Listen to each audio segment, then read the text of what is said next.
Hi, I'm Tracy, and welcome back to the Brain Tumor Bitch. Yes, that's right. Still saying it, still owning it.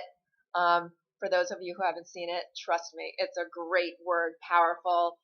Like I said before, if I could get a cape or a hat or I don't even know what, something in diamonds and glit that says Brain Tumor Bitch, I would own it and wear it with pride because it's hard to beat this thing. It's hard to live with it. And so I figure I'm varsity brain tumor. What we are going to talk about today is seizures, and I promised you that we would talk about that. It's a hard subject, so let's get right into it. In 2006, I was diagnosed with brain tumor, and the way they found it was with a grand mal seizure. That is the way they diagnose most brain tumors. That's how they find them. I was in the bathroom with my two little kids.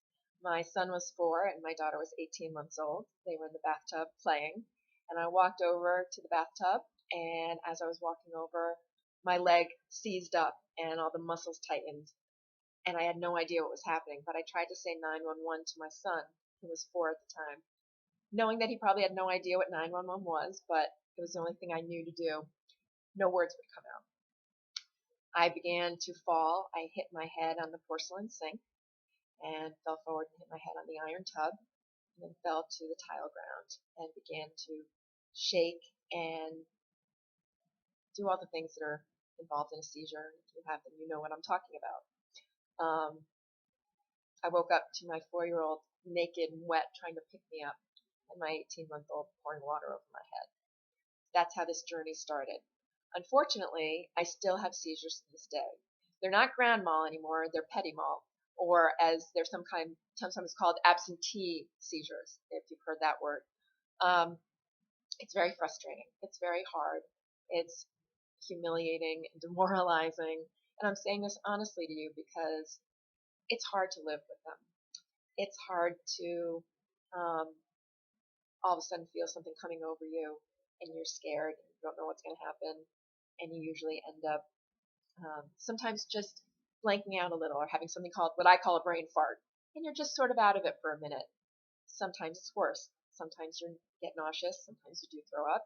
Sometimes your muscles shake. And sometimes you pull muscles. And sometimes, I don't know, it can get bad.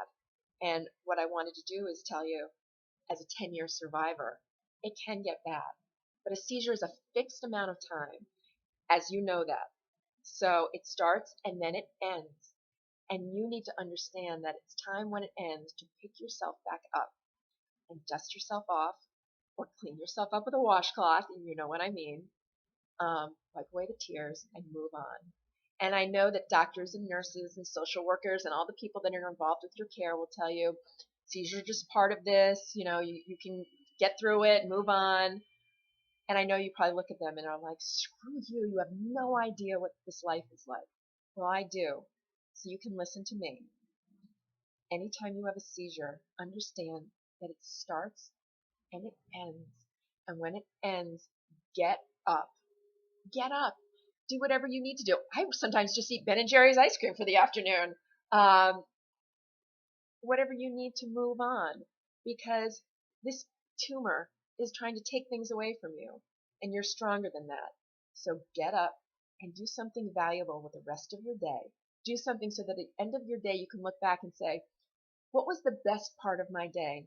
And if it was kissing your kids goodnight, if it was calling your best friend, if it was watching a great movie, it can be something so small and insignificant to your old life, pre-brain tumor. But post-brain tumor, it's the thing that gets you to tomorrow. So that's our little seizure talk. And the only reason I can talk to you this way is because I do have seizures. I do take Keppra. I do take Trileptal. They make me exhausted. I keep going. And it was really hard for me to find someone to teach me that. And the only reason why I would ever say this to you is because I live with it. I don't talk what I don't understand. I don't tell you something that I can't fathom. I can only tell you something that I live with. Seizures are finite. They start, they end. Pick yourself back up. Pick yourself back up. And if you need to, watch this video 100 times. Take a shower, wash your face, get out your Ben & Jerry's, turn on a movie. If you need to relax your mind, If you need to smoke medical marijuana, which is what I do to sort of relax the brain and get back into the place I need to be, find a way to help yourself get back.